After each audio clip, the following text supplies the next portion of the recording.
आज का आपका है। अच्छा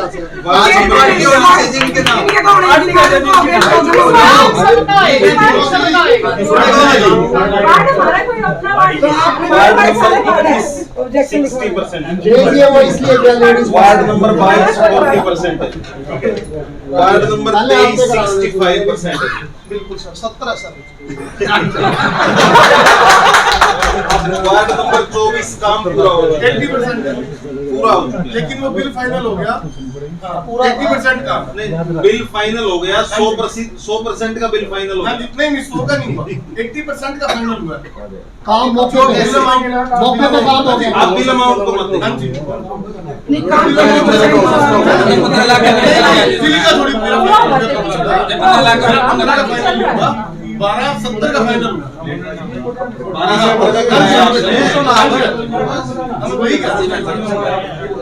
वार्ड नंबर 25 35%। हाँ जी सर मेरा 25 से 30% हुआ है, वो भी संदीप सर और सूफी मैम की वजह से हुआ है। वार्ड नहीं 26 एक मिनट रुको अभी तो बारी आई है। और जो काम किया है उन्होंने बीच में छोड़ा है, वो भी मलबा मैंने अपने पैसों से उठवाया है। एक महीना उनको रिक्वेस्ट की है कि भी सर आके मलबा उठा लो। हाँ जी वो हाँ जी और विदाउट माई परमिशन मेरे साइन के बिना उनकी अमाउंट भी शायद क्लियर हो गई है। तो एक तो ये हुआ हो कि किसी को तो पता हो कम से कम पैसे क्लियर हो गए, काम हुआ नहीं और लोग सोच रहे हैं मेरा वार्ड कहता है 15 लाख एमसी खा गया। सबसे बड़ी बात तो ये है हमारी परमिशन ली गई थी। ठीक है अभी काम हुआ है, जितना काम हुआ है हाँ जितना हुआ है 25% हुआ है। 25% हुआ मलबा मैंने उठवाया था। हाँ जी मलबे की बात पास बिल पास और बिल भी पास हो गया मेरे साइन के बिना, हमें पता ही नहीं था। ऐसे तो सबके हो जाएंगे आपके नॉलेज में थी है ना? ये रखो सारे के बिना पास ये तो एक मिनट अभी प्रधान जी ने प्रधान जी ने कहा कि अलीश भाई परमिशन ली गई, मेरे वार्ड के अंदर आपने काम करवाया, क्या मेरी परमिशन ली गई? काम करवानी हाँ पेमेंट नहीं कह रहे। अरे एक मिनट रुको काम करवानी आप क्यों बोल रहे हो सर? बोलेंगे वो बात जवाब भद्रा जी आप अपने बारे में बोलो ना।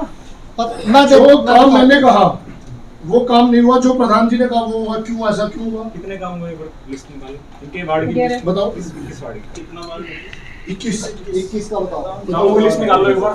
एक मिनट बोलने तो दो जी, वो तो बोल रहे थे नंबर वाइज चल रहा है वार्ड 25 बोलने तो दो वो तो और एक हमारे वार्ड में कोई और कमेटी की तरफ से कोई भी काम होता है तो पार्षद को पता ही नहीं होता, वो काम हो चुका होता है और हमें पता ही नहीं होता कि वार्ड के पार्षद को पता होना चाहिए सबके साथ हमारे से क्या हमारे वार्ड में क्या काम चल रहा है। लोग आगे कहते हैं मैडम आपने मलबा ही नहीं उठवाया, तो मैंने कहा अच्छा वहाँ काम भी हो रहा है, तो मुझे पता ही नहीं था। मेरे वार्ड में लाइट नहीं लगी है बिना पूछे, ऐसे ही हो रहा है। ऐसा असल में इसलिए हो रहा है कि लोग कुछ लोग क्या होते हैं आपके पास ना आने की बजाय हमारे पास आते हैं। मैडम आप वोट भी दे रखे हैं जी, वोट हम फिर वोट भी दे रखे हैं। वहाँ के आप मुख्यमंत्री जी से लेके आओ ग्रांट आपके पास आएगी, मेरे पास आएगी। अगर वोट हमने नहीं है तो हमारे यहाँ जरूरी हो जाता उनका काम करना। नहीं मैडम मैं कहता हूँ कि मेरे वार्ड आप करो, मैं उनको और ज्यादा करो। आपने बोला कि पर्सनल से एक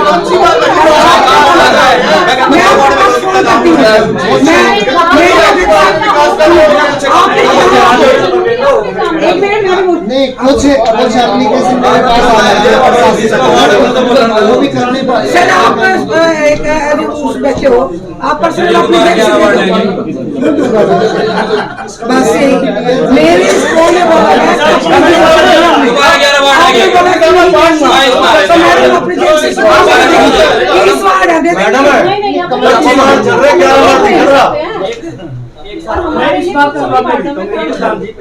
वार्ड वाइज देखो चेयरमैन है, चेयरमैन के पास आते हैं, इसमें कोई बड़ी बात नहीं। अब आप किसी एमसी ने पूरा बता कोई भी होता है नहीं वो आए आए पब्लिक ने वोट उनकी डायरेक्टली देंगे ऐसी बात नहीं। लेकिन मैम चेयरमैन से आप ये रिक्वेस्ट करते हैं कि जो आपसे आ रहा है तो एमसी की थोड़ी नॉलेज में आप डाल के हम घर थोड़ी रखेंगे, जरूरी हो जाते हैं मैडम हम घर थोड़ी रखेंगे। आपको खुश होना चाहिए कि एटलीस्ट आपके वार्ड में काम तो हुआ, तरक्की तो हुई, हमारे काम तो हुआ है, तरक्की तो हुई। ये काम आप लोगों का मेन वोट होता है।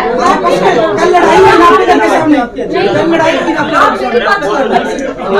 आप फोन करते हो आप सुरेश जी को हमारे नहीं 25% तो मार्केट काम लगा जी, वो संदीप जी की वजह से हो रहा है, नहीं तो 1% भी नहीं हो रहा। 1% भी ना होता ये एक साल से हो रहा आप है। लोगों का मेन मोटिव क्या है कि आपके वार्ड की तरक्की हो एक साल या आपका नाम हो। हमें नाम नहीं दोनों चीजें होनी चाहिए, दोनों चीजें होनी चाहिए, नाम भी हो तो नाम भी हो। डायरेक्ट चेयरमैन से काम नहीं चलेगा।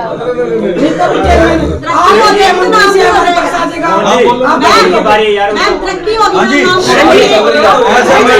हमारे पास अगर तरक्की होगी नाम हो जाएगा। अभी मैडम ने जैसे बोला कि मुझे पता ही नहीं होता, परसों को पता होना चाहिए वार्ड में क्या हो रहा है। 25 से 31 वार्ड उनको है। बोलने दो।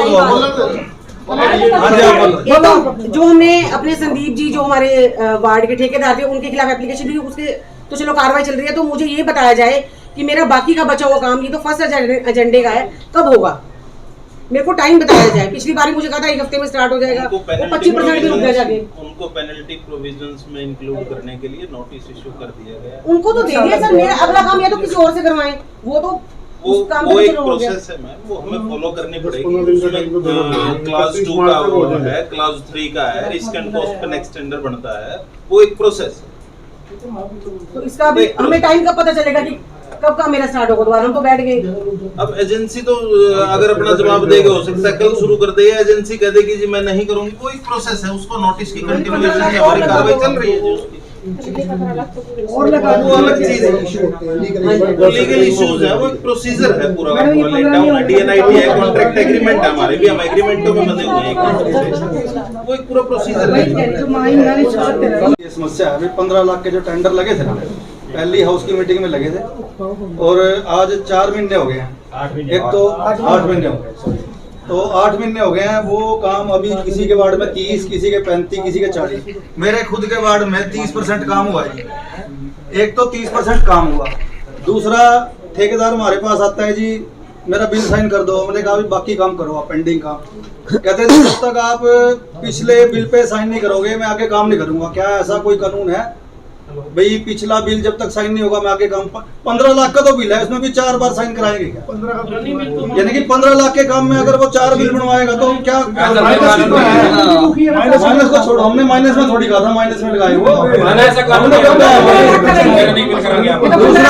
दूसरा ये है जी, मेरे वार्ड में 2 गलियां बनाई गई, और क्या ऐसा प्रोसेस है कि जो पुराने ब्लॉक निकले गए वो ठेकेदार उसकी रिकवरी नहीं देगा, उसकी कोई रिकवरी नहीं दी गई। मैंने लिखित रूप में शिकायत दी हुई है, उसका भी कोई जवाब नहीं मिला मेरे को। पुराने ब्लॉकों की उसने रिकवरी नहीं दी। कहता जी इस टेंडर में तो पुराने ब्लॉकों की कोई रिकवरी नहीं है। और अभी तक भी जब हम उससे बातचीत करने की कोशिश की भी हमारे वार्ड का काम पूरा क्यों नहीं हो रहा, तो वो ऐसी लैंग्वेज यूज करते हैं जो मैं असल में बयान भी नहीं कर सकता। ये क्या हो रहा है भाई? यानी कि ये क्या ऐसा कभी होता है क्या भाई? ठेकेदारी इतनी ज्यादा हावी होगी क्या हमारे ऊपर? भाई हम भी जनता के चुने हुए प्रतिनिधि हैं, जनता हमारे से जवाब मांग रही है। भाई 15 लाख का काम ही नहीं करवा सके, तुम आगे क्या करवाओगे? उसमें से भी 4 लाख का, 5 लाख का, और वो भी अभी भी पेंडिंग, पिछले 2 महीने से पेंडिंग है। 1 ईंट उसके बाद नहीं लगी। तो ये जो बाकी का काम है ना, रिक्वेस्ट है सारे हाउस की तरफ से हमारी, भाई आप सभी अधिकारी अच्छा काम कर रहे हैं, ऐसी बात नहीं है। पर जो ये ठेकेदारों वाली थोड़ी समस्या है ना हमारी, ठीक है, वो भी बिजनेसमैन है, वो भी कमाने के लिए 2 पैसे आए हैं, पर एक थोड़ा तरीके से काम होना चाहिए। हमारे को जनता को जवाब देना होता है कि हमारा ये काम कब होगा और कैसे होगा। कोई नाली की रिपेयर, कोई पुली की रिपेयर, उसके लिए भी अगर वो हमारे पास 10 बार चक्कर मारे तो हमारा क्या फायदा है? थोड़ा इसमें गंभीरता से विचार किया जाए। भाई जो ये छोटे छोटे काम है ना, इसके लिए लटकाया ना जाए। अगर ठेकेदार ये कहता है कि मैं बाकी काम करने में समर्थ नहीं हूँ, आप दूसरी एजेंसी को दे दो। अब ये 2 महीने तो हो गए और इसकी हम कितनी वेट करेंगे? अगर वो करता है मोस्ट वेलकम, आगे हमारा काम करे, पर वो 2 महीने से, पिछले 2 महीने से वार्ड में आया ही नहीं। मेरे वार्ड का जो है वो यहाँ पे पता है भी वो काम किसके पास है। मैं किसी को पर्सनली अटैक नहीं करना चाहता। ये साहब एक ना जो माइनस में टेंडर पर ठेकेदार, मैं भी कहना चाहूँ मीडिया के माध्यम से, जो माइनस में भरेगा अब सब निर्देश दो, हम काम पूरा लेंगे, पूरा काम लेंगे जी। वो 33 में भरे, 35 में भरे, ठीक है, चाहे हमारा काम लेट हो जाए, कार्रवाई करेंगे, ब्लैक लिस्ट भी करवाएंगे, ठीक है। और जो अधिकारी गलत काम करेगा उसके खिलाफ भी कार्रवाई करेंगे, ठीक बात है, ठीक है जी। ये माइनस वालों को कह दो जी, सख्त वो है। आगे भी टेंडर लगने हैं, जो माइनस में भरेगा ना पूरा काम लेंगे, सही बात है ना, ठीक है जी। बिल्कुल बिल्कुल। ये चलो 15 लाख में तो उसने भर दिया और उसने देख भी लिया। आगे भी मैं कहना चाहता हूँ जो माइनस में भरेगा पूरा काम लेंगे हम। माइनस और ये वो हमारा विषय नहीं है, वो उसका उसका विषय जी, भाई हमें पूरा काम लेना है, आपके साथ है, काम पूरा लेना, सभी पार्षद इसमें आपके साथ हैं, अधिकारियों के साथ। भाई कोई ये बहाना ना लगाए मेरा माइनस में